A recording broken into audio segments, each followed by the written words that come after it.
Assalamualaikum warahmatullahi wabarakatuh. Waalaikumsalam warahmatullahi wabarakatuh. Ya, udah kayak pengajian aja ya. Kenapa nih? Mukanya pada serius-serius banget kelihatannya. Tenang aja, enggak lagi rapat DPR kok. Halo semuanya, nama gua Akbar. Murid yang setiap harinya ke sekolah cuman buat store muka doang. Enggak dong, belajar juga pastinya. Tapi belajar bertahan hidup. Teman-teman itu pernah nggak sih merasa kalau guru itu udah kayak Google Map? Nah, mereka itu di kelas itu ngasih petunjuk.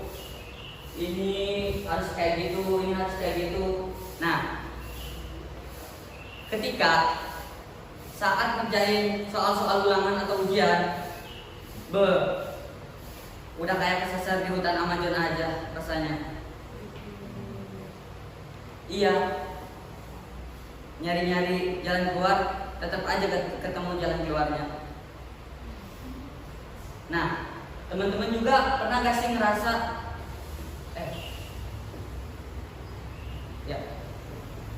Nah, teman-teman juga ngerasa gak sih kalau sekolah itu logikanya nggak masuk? Gak tahu kan? Misal matematika, kita disuruh mencari x ya, tahu kan x? Apa itu? Ya. Nah, kenapa sih kita harus mencari-cari huruf x itu? Emangnya dia mantan? Kalau dia udah pergi, ya biarin aja pergi. Ngapain dicari-cari? Tapi kan mantan itu kenangan yang terindah. Ya, bisa aja dong. Yang terindah itu kenangannya, bukan mantannya. Nah, di kelas itu pasti ada murid yang terbagi menjadi dua. Yang pertama, anak ambisius yang kelihatannya itu pada serius-serius banget lah pokoknya. Nah, yang kedua itu anak yang paling santai banget. Mereka itu udah kayak beda dunia lah. Udah punya dunianya masing-masing. Nah, pertama si anak ambisius ini. Anak ambisius ini mereka itu sering ngafalin rumus-rumus tuh. Pastinya kayak rumus-rumus matematika, rumus-rumus fisika, rumus-rumus kimia, dan rumus-rumus pelajaran lainnya. Nah, sementara anak-anak si santai ini mereka juga ngafalin pastinya. Tapi yang dihafalinnya itu bukan rumus-rumusnya. Tanggal merahnya kapan, pulangnya kapan, dan ya seperti itu. Nah, tapi susah sekali. Enggak dong, bukan lagi konseran bos. Nah, tapi si anak santai ini mereka itu ngapalinnya bukan rumus-rumus. Ngapalinnya Januari ada berapa tanggal merahnya, Desember ada berapa tanggal merahnya. Ya begitulah. Jadi seperti itulah kehidupan di SMA. Iya. Ya, jadi begitulah kehidupan di sekolah yang penuh rintangan dan tantangan ini. Yang pastinya kita harus tetap berusaha, sabar, dan bertahan hidup pastinya. Gua Akbar yang biasa dipanggil James. Sekian, terima kasih.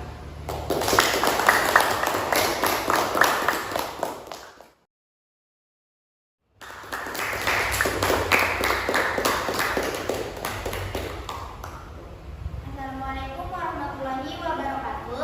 Waalaikumsalam warahmatullahi wabarakatuh. Halo semuanya, perkenalkan nama saya adalah Fitria. Saya dari kelas 10-1. Di sini saya akan membawakan materi tentang bullying atau penindasan.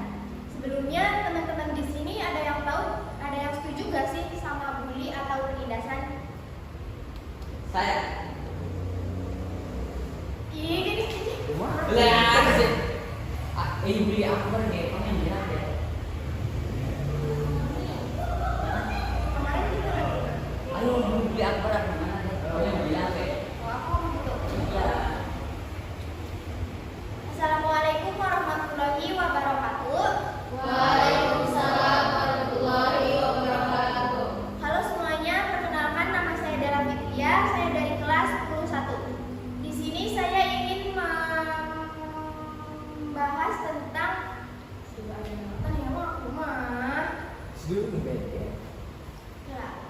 Assalamualaikum warahmatullahi wabarakatuh. Waalaikumsalam. Halo semuanya, perkenalkan nama saya Dela Fitria. Saya dari kelas 10-1, nomor absen 9. Sebelumnya, di sini saya akan membahas tentang bullying atau penindasan.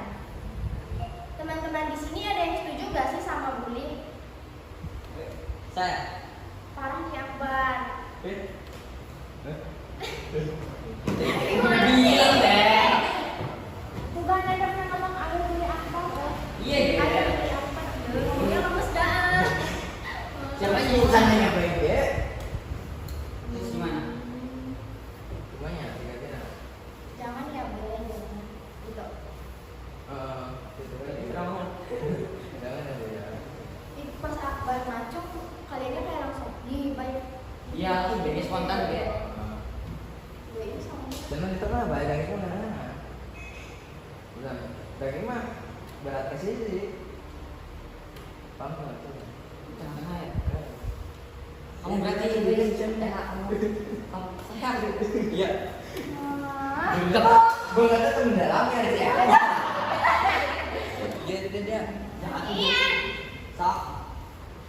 Assalamualaikum warahmatullahi wabarakatuh. Waalaikumsalam warahmatullahi wabarakatuh. Halo semuanya, perkenalkan nama saya Dela Fitria. Saya dari kelas 10-1, nomor absen 9. Di sini saya akan membawakan materi tentang bullying atau penindasan. Sebelumnya, teman-teman di sini ada yang setuju gak sih sama bullying atau penindasan? Saya. Wes. Jangan ya, Bay, jangan. Enggak ya teman-teman, kayaknya semuanya yang di sini gak ada yang setuju deh sama bullying. Tapi kalau dipikir-pikir, bully itu deket loh sama kita. Contohnya, dari sekian banyaknya planet, cuma kita loh yang hidup di planet bully. Contoh lainnya, kalau kita mau belanja kan kita mau ke pasar. Nah, di pasar kan ada penjual sama pembeli.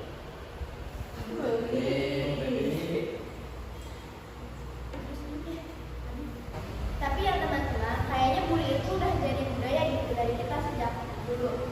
Contohnya kayak bully ejek-ejek nama orang tua, nama bapak, atau nama ibu, terus ejek nama pekerjaan, terus ya pokoknya ejek-ejekan yang lain lah.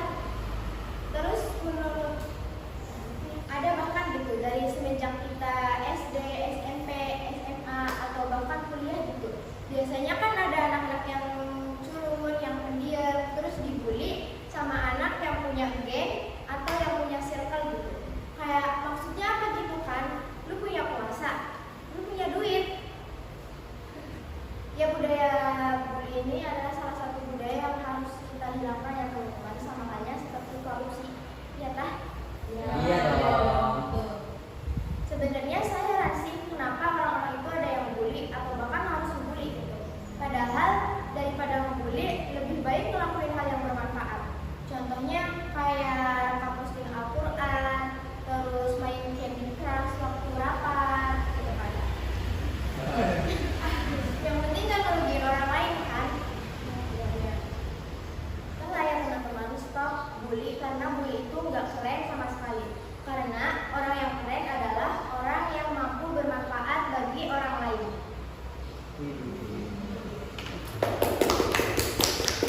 Pesan saya buat para pembuli di luar sana, very good, very well, modal bully, jangan bawel.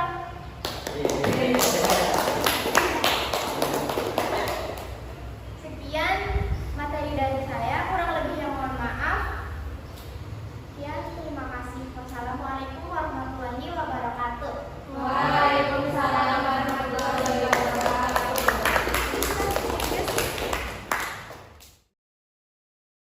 Assalamualaikum warahmatullahi wabarakatuh.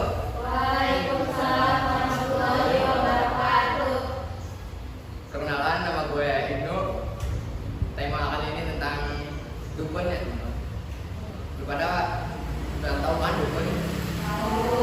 Biasanya disebut orang pintar gitu sama orang-orang ya orang-orang lebih pintar dari kita.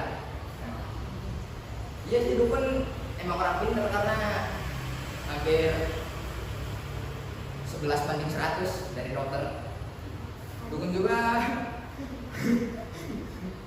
bukan nilai anis ya, beda lagi.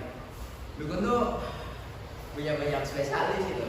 Dia makanya sama orang-orang pinter disebut pinter karena hampir menyerupai dokter.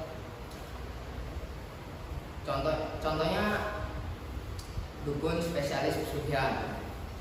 Jam sekarang masih percaya kayak gitu-gituan ya? Enggak banget kayak gitu. Ya tahun sekarang 2024 ya kalau pengen kayaknya minimal kerja lah. Masa pesugihan sih? Terus emangnya kalau pakai pesugihan bakal 100% hasilnya memuaskan? Enggak ya sih, kata gue emang. Terus emangnya kalau pakai pesugihan sekali minta langsung dapat? Enggak, kan biasanya harus ritual dulu, amalan dulu. Terus amalannya juga ngebebanin ke diri kita gitu loh. Biasanya orang-orang tua zaman dulu sih kalau mau ritual kayak gitu kan biasanya pakai sesajen ya. Nah, terus di sesajen itu biasanya kalau mau manjur banget gitu, kalau mau cepet dikabulin biasanya harus ada air 7 sumur, tahuan? Air 7 sumur. Mainnya kurang jauh sih. Iya, paling jauh. Terus biasanya tuh pakai sesajennya ribet banget. Harus ada inilah. Nah, yang gue ingat itu harus ada 1 ekor ayam. Ini kalau ayam negeri, kalau nggak ayam kampung kan gampang ya. Ini harus ayam cemani gitu. Terus yang lebih merepotkan kita itu biasanya harus ayam cemani yang asli dari tanah Jawa. Kenapa coba harus tanah Jawa? Karena kalau dari tanah Melayu kan jadi ayam cemani. Gue dukun tuh gak pinter-pinter banget sih. Kalau gue ya, misalnya kan pendapatan jualan amalan-amalan bikin kaya sama memperkaya sendiri pakai amalan itu kan omsetnya jauhan memperkaya pakai amalan sendiri kan ya? Iya. Tapi kenapa malah dijualin ke orang-orang gitu? Terus jadi yang tahu siapa sih? Kayak tetangga gue anaknya sakit kejang. Aturan kan dibawa ke rumah sakit ke dokter gitu. Tapi dia malah dibawa ke dukun. Dia sih emang kalau ke dukun biayanya relatif murah dibanding ke dokter. Paling cuma ngeluarin ya di dukun gak ada yang namanya nebus obat. Paling nebusnya nebus air. Harganya juga 20 sampai 50 ribu gitu. Gak ada. Paling ada sih yang goceng tapi efeknya ya kayak gitu. Cuma ngantuk doang. Ya dibacain doang tidur doang. Terus ya kan dibawa ke dukun. Katanya sama dukun diberi amalan. Katanya sebelum tidur harus dibacain Al-Fatihah 7 kali. Terus itu udah ya pulang. Udah 1 sampai 3 bulan terus sembuh sampai botolnya nunggu banget di pinggir rumahnya. Terus dia mungkin komplain ya ke dukunnya. Dukunnya malah enak banget jawabnya. Mungkin doa saya belum dikabulin. Nah, karena bisa tanggung jawab ya. Terus ada lagi itu mitos. Ini mah memang mitos. 2016 pernah viral yang namanya keranda terbang. Gue gak percaya sama keranda terbang. Superman aja big ya apalagi keranda. Terus yang bikin gue gak percaya itu saksi yang pertama kali lihat keranda terbang. Gue tanya dong, apakah kamu benar lihat keranda terbang? Terus dia jawab, iya saya benar lihat keranda terbang, bentukannya aja kayak gitu, warnanya hijau, terus ada tulisannya sendiri. Nah itu mah pesawat kan ya? Pas gue lihat mukanya orang yang bikin tadi. aneh banget. Di Indonesia itu ada banyak mitos yang nggak jelas itu. Lu pernah dengar gak yang namanya mitos jangan makan roti tawar malam Kamis Legi? Nggak pada tahu? Oh. Ya emang banyak orang yang nggak ada yang tahu, susahnya itu mitos karangan gue. Gak ada pancelannya ya? Oh ya wis lah. Gue Ibnu, cukup sekian. Assalamualaikum warahmatullahi wabarakatuh. Waalaikumsalam warahmatullahi wabarakatuh.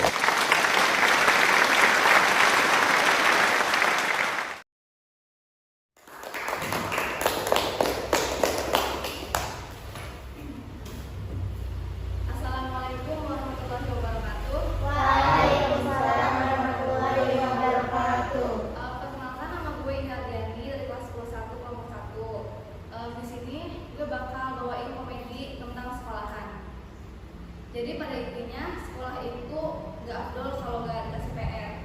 Tapi kadang-kadang gue tuh suka males buat ngerjain PR. Nah pada akhirnya gue berusaha dong buat berangkat pagi-pagi ke sekolah. Kalian tahu gak tujuannya buat apa? Enggak. Biar sempat ngerjain PR di sekolah. Nah, ada hal yang nyebelin gitu pas ulangan di sekolah, yaitu kalau ada teman yang minta nyontek pas ulangan ke gue, terus gue gak kasih, dia bilang gue pelit.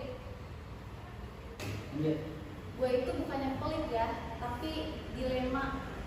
Tahu gak kenapa dilema? Karena kalau nggak ngasih contekan dibilang pelit, tapi kalau ngasih contekan kan gak baik juga ya. Nah habis itu gue pernah tuh ngasih contekan ke teman, nilai dia malah lebih tinggi dari gue. Terus kalau habis ulangan kan biasanya ada remedi ya buat siswa yang nilainya bertuntas. Ulangi, nggak siap. Iya deh. Nah, terus kan kalau habis ulangan biasanya suka ada remedi kan buat anak siswa yang nilainya bertuntas. Nah, habis itu merupakan kesempatan buat memperbaiki nilai kan. Nah, tapi yang gue heran tuh kenapa ya soal remedi kenapa lebih susah dari soal ulangannya? Kenapa coba? Ibaratnya gini loh, ibaratnya driver Gojek yang balapan sama Valentino Rossi. Kadang kenapa ya soal remedi itu lebih susah dari soal ulangannya? Gimana ceritanya gitu? Ibaratnya gini loh, driver Gojek yang balapan sama Valentino Rossi. Ngomong-ngomong soal Rossi, gue jadi ingat sama MotoGP. Katanya ada yang bilang Marquez itu hebat karena motornya yang cepat. Ya iyalah, coba aja kalau Marquez balapannya pakai motor Mio.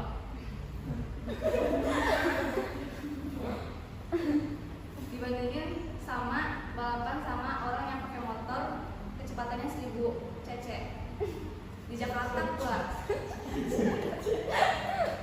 Tapi Jakartanya lagi banjir. Kira-kira bisa tebak ya siapa yang menang? Ya Marquez lah, karena lombanya diganti jadi lomba dorong motor.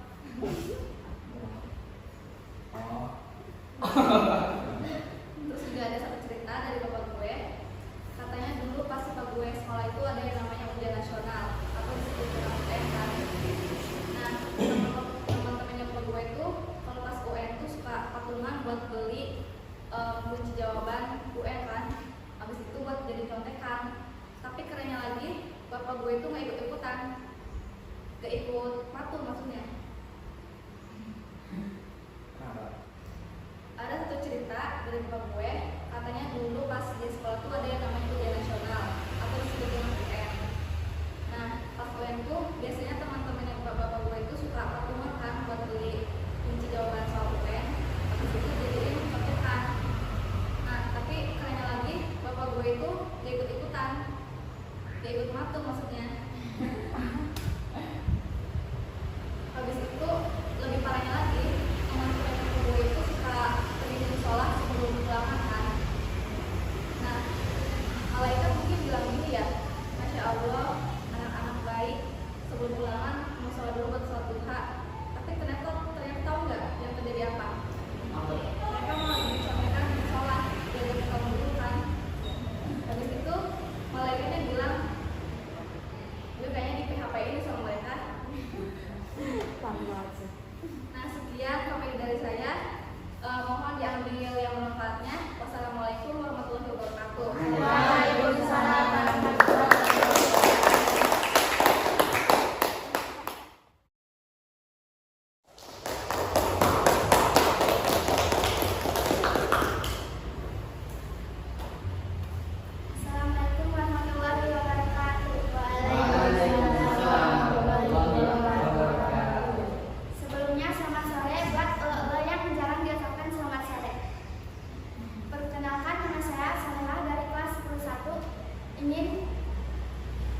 membawakan stand up komedi tentang bansos. Berbicara soal bansos, kemarin ada ex-mensos yang ternyata korupsi. Untuk ex-mensos yang mohon maaf, maksudnya tuh kayak nggak takut kena azab gitu. Sebagai rakyat susah ya, rakyat miskin, saya juga takut itu azab-azab sinetron yang judulnya itu kayak tukang tahu bulat dikubur dadakan.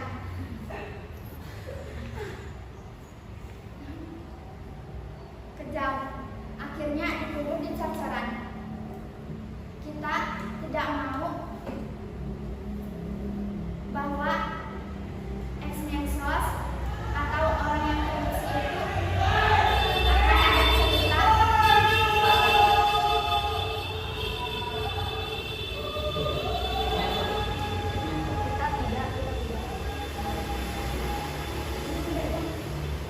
kita tidak mau bahwa ex-mensos atau orang yang korupsi itu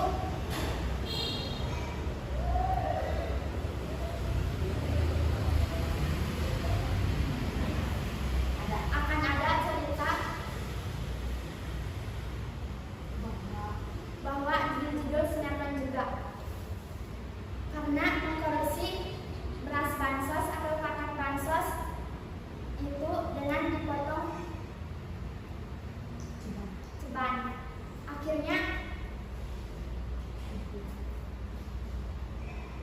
Akhirnya kuburan koruptor dikubur oleh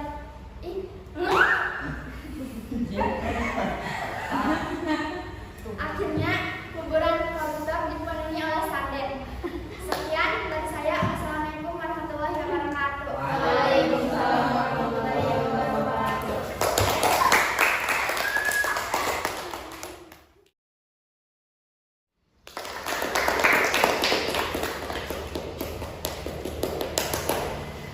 Assalamualaikum warahmatullahi wabarakatuh.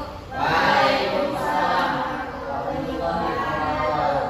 Perkenalkan, nama saya Siti Warsari Rama dari kelas 1 mewakili kelompok 1. Di sini saya akan membawakan stand up comedy berjudul Kenapa Anak Remaja. Jadi saya di sini saya akan menceritakan tentang tawuran. Sekarang ini tawuran sedang sangat merajalela di kalangan remaja. Pada saat tawuran pasti ada anak yang bawa bawa samurai, bawa geng motor yang masih ada motornya, bahkan bawa pisau dapur punya emaknya.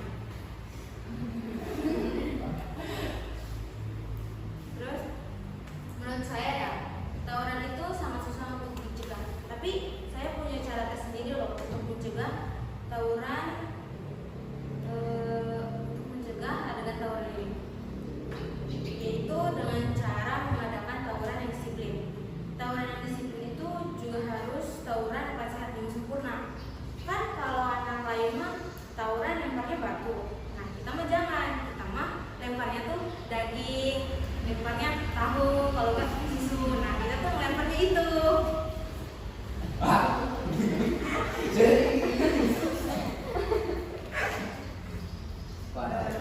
Terus menurut saya tawuran yang baik itu yang gini, seakan ada tawuran, tapi tawurannya itu antara anak TK Pertiwi sama anak TK Ahikman. Terus, nah sebelum tawuran itu kita harus dianjurkan untuk membaca surat Al-Baqarah. Soalnya kalau kita baca surat Al-Baqarah, nanti kalau pas tawurannya mati, dijamin kita matinya gak sia-sia, tapi matinya mati syahid.